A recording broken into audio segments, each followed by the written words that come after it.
Hello, and thank you for joining me. As Andy said, my name is Jamie, and my role is Digital Communities Coordinator within the Digital Student Experience team. And my team have been working to promote student involvement in the curriculum across several programs and have most recently been successful with the School of Health and Social Care. So since 2016, I've been working on the University Student Life Initiative, which involves using student-led digital content and tools to provide peer-to-peer support and advice to other students with the ultimate aim of enhancing transition, retention, and graduate outcomes. We've seen how student peer-to-peer support has been successful in the creation of content about the student experience, and working with a nurse who was on placement within the nursing clinical team, we've set up an online hub for placements support aimed at helping other students prior to starting their placements. The aim of this hub is to replace individual guides on placement preparation and support, and will be embedded into the curriculum as a one-stop shop for student nurses who need help before starting when on placement. Alongside her other responsibilities of teaching second-year students and interviewing nursing applicants, our student partner was creating content on what support was needed and encouraging other students to contribute their own stories. This project has shown the success we can achieve when we give students responsibility to contribute to their own programme in a meaningful way and give them valuable experience. This morning, I'd like to present the nursing placement website as an example of how we can enhance the student experience by integrating student-made support into the curriculum. At the end of the presentation, I'll supply some links to the site and some of the videos we produced. So, the need for this tool was identified in last year's NSS, where student nurses expressed a need for support around practice placements. So in response to this, the student experience team were put in contact with Sophia Hunt from the College of Health and Social Care. And with our student partner, we planned the project.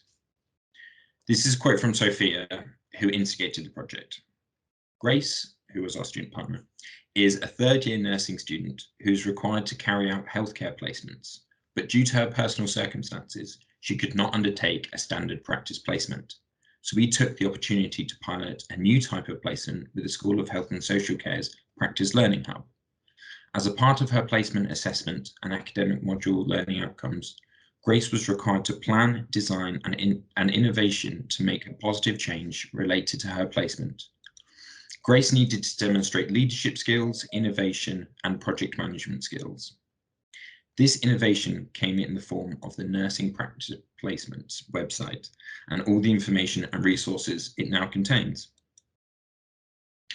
When working alongside a current student to create this tool, it gave us a first-hand insight into the challenges and concerns student nurses face when on placement, which then allowed us to anticipate the support they would require. Additionally, the intention was to give the students involved experience working in a different professional environment. We found that when working with students, that giving them ownership over the resources will encourage them to engage with the task. However, this does need to be accompanied by support from staff so that students don't feel like they must tackle these challenges alone. Throughout the project, we had support from one of the practice placement and development workers who kept the project on track, arranged regular support meetings and guided the student where necessary, as well as Sophia herself, who was able to answer any of the questions that Grace has. This is just a quote from Grace about how she felt about the project. Overall, being part of the project has been exciting, challenging, and fulfilling.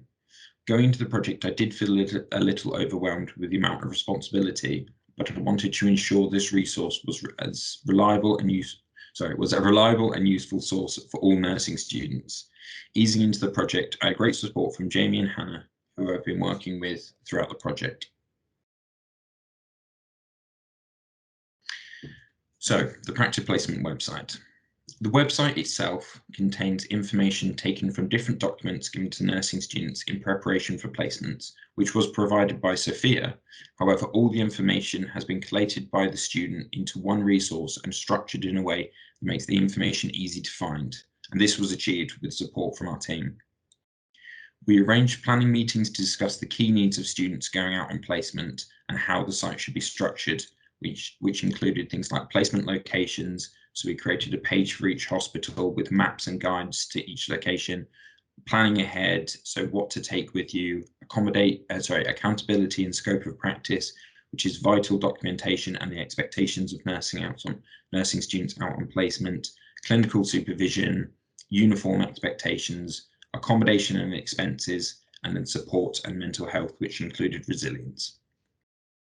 The student working with us contacted academic members of staff, collating relevant resources that otherwise wouldn't have a single point of access, and gave feedback on the style and structure of the new site, as well as liaised with other students and collated their feedback. I would suggest that anyone looking to set up a student-facing website should plan the structure of the content in a way that makes sense to their audience, and the best way to do this is to get students involved in the process. A useful method if you have multiple students involved, and especially if you've already have some existing content, is to run a card sorting session, which I've linked to a how-to guide at the end of this presentation. So in addition to the website being student-led and student-created, we also involved other students and requested their contributions to the site in the form of student experience articles to both motivate and inform the students reading them. The student leading this project acted as editor when sourcing and publishing these articles with the support from our team. In comparison to previous projects, which involve students contributing experience pieces, we've seen much more success in attaining student contributions when another student can actually approach them compared to a course-wide email or Blackboard notification. And in addition to this, to keep the student-made content as engaging as possible, we also liaised with an academic member of staff from nursing and organised the filming of Vox Pop interviews with second-year students recently back from placements, asking them questions about the experience. This was then edited by students working within our team into support videos about placement preparation, balancing work and free time, and then general placement advice. So I'm just going to play you a little clip from one of the videos now. What I enjoy most about practice placement is the learning element, because when you're learning the theory work and you're learning everything, it doesn't quite make sense. But as soon as you get on a placement and you see a patient, you can be like, oh, that's where you would do this, oh, you would do that, oh, we did learn about this. And I don't think you get a true understanding of the theory work till you go on placement. The main thing that I learned was that the staff are always there to support you in whatever you need. If your mental health isn't so great, or if your well-being's a bit low, they're always there to support you in what you need to get yourself to that point you need to be to finish your placement. It's all beneficial. However, the most beneficial thing to me was how to communicate with the patients properly, because I think it's really important, and there's nothing more amazing and makes you feel more proud than when you get good feedback from a patient, or a patient says, oh, thank you so much. It's about building that therapeutic relationship. How do I feel about being a student nurse? I absolutely love it. I'm not going to lie, I do absolutely love it. So actually that was the last student interviewed was Grace, who we worked with on the project. And working with Grace, we developed the website, and what my team was able to do was help design and build the website itself on WordPress, making it as user-friendly as possible. We did this by using a template design that we have developed, so we could quickly set up the site and make sure it was as mobile friendly and as web accessibility friendly as possible. I was also able to advise on content editing, website structure, and supported with actioning the feedback we received from staff and students. So I based this support on the work that we've been doing in the digital student experience team over the last 5 years, building our team of student content creators, and we have around 50 at the moment, who create content including videos, articles, and social media about their student experience. This student-led approach hands responsibility over to the student team and gives them the opportunity to develop useful skills and boost their employability, as well as supporting transition to university, boosting attainment and retention. The project has given us valuable experience to provide the framework and support to achieve a similar project, supporting students in being a central point for the collation of support materials. Other support we can and have that's applied to other similar projects is how to induct, support and coordinate a student team, use of WordPress and site setup. We use blogs, we use our WordPress system, blogs.lincoln, converting existing support materials into web pages, accessibility guidance, and getting student feedback and input. Okay, thank you, Jamie. That's been really useful, very helpful. Thank you.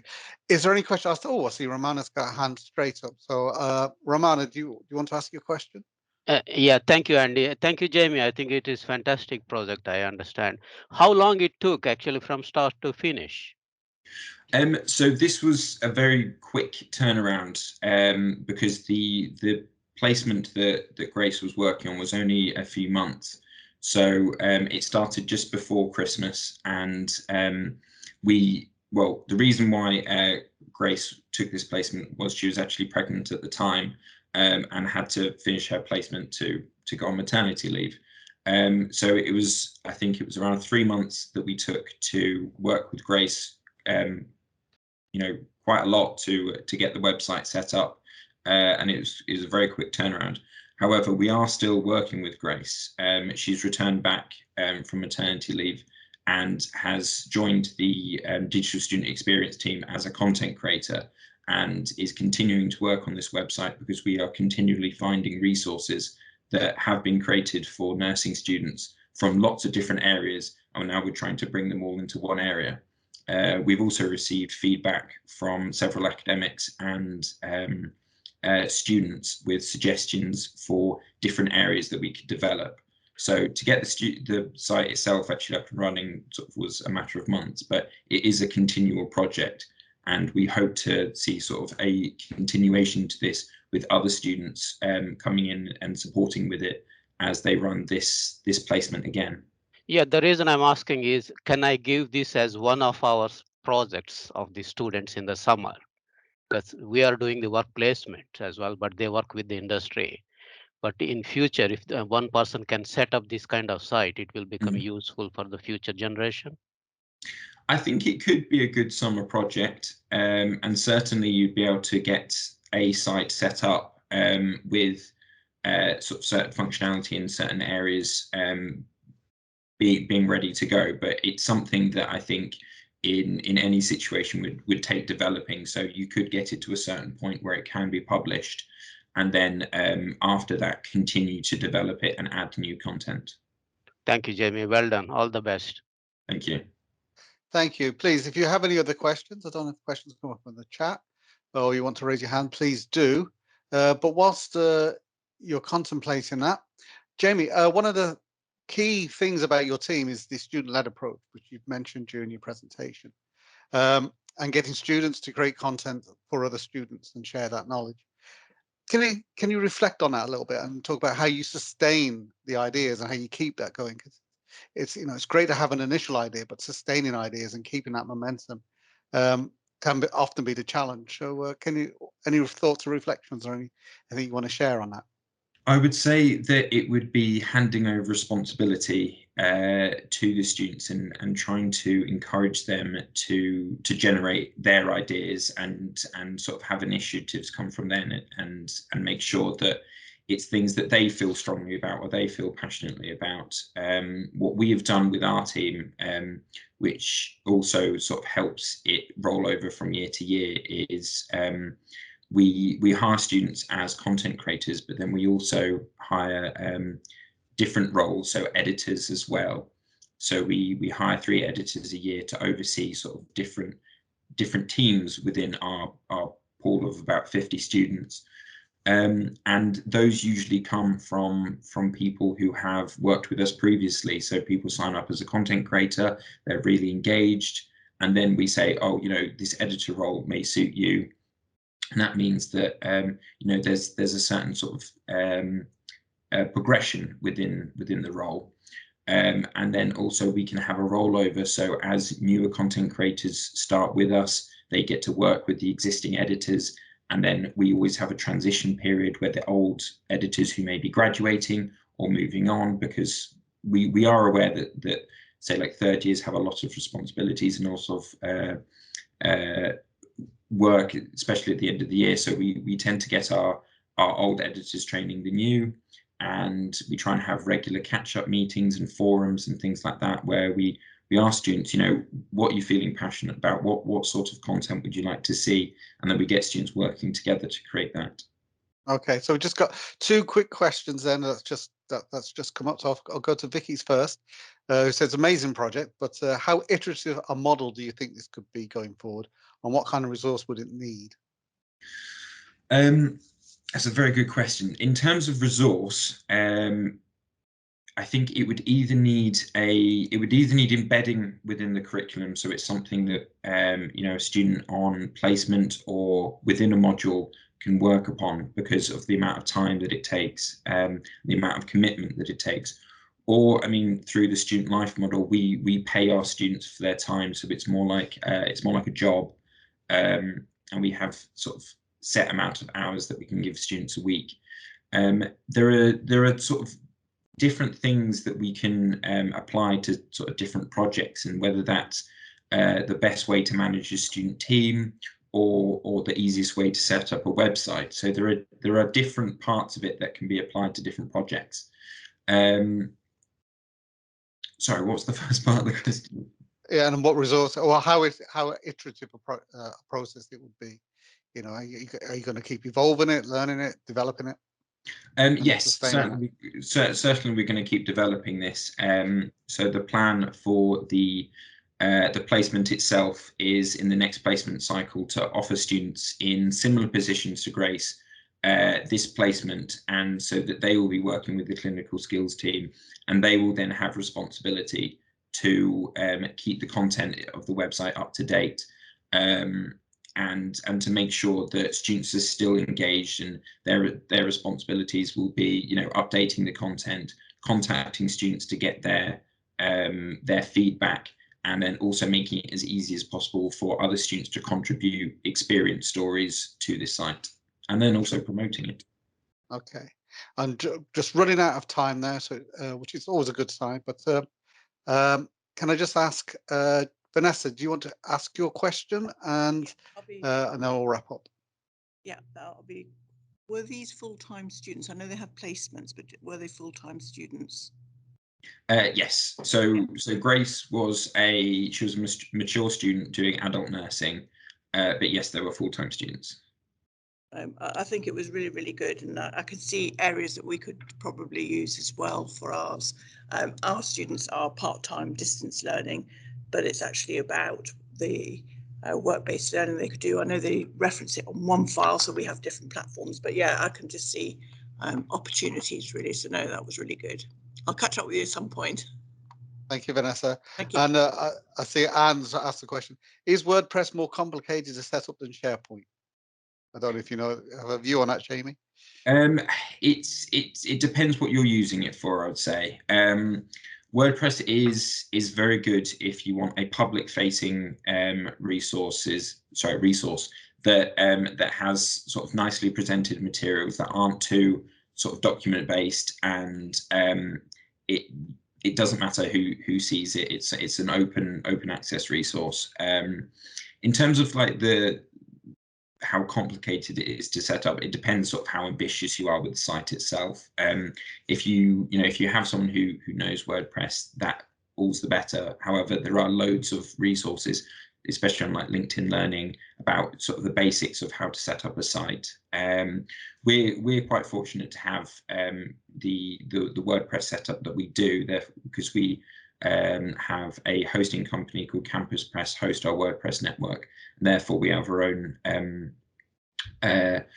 domains to work with, and then we can set up sites. And on my team we have a developer who is able to set up sort of custom themes for us and customize things, so we do have that resource. In terms of a SharePoint site, that could be perfectly suitable if you wanted to have a collection of documents and of resources, and you can organize it in a way that makes a lot of sense to students, and so you can give that over to them as a resource pack. But one thing we like about sort of using WordPress is it means it is open access. You know, people can just go on and see it whenever they like. And we can also make it a little bit more friendly. We can get students involved in the design process. And it allows us to do a little bit more with, you know, embedding videos and articles and things like that. That's great. Thank you, Jamie. And thank you all for your questions. Can I now encourage you all to hot-foot it over to one of the other streams that's about to start in 5 minutes. We have two presenters, Patricia Perlman discussing our corporate social responsibility in stream 1, and in stream 2 we have Kevin L. Murray, interesting title, Keeping the Cheese in the Sandwich, Ensuring Learner Mastery During Virtual Learning and Teaching Sessions. So that's your two choices in either stream 1 or stream 2. I hope to see you, as many of you as possible, over in stream 1. But I'd just like to say thank you, Jamie, and thank you for all of your questions. See you soon. Bye. Bye.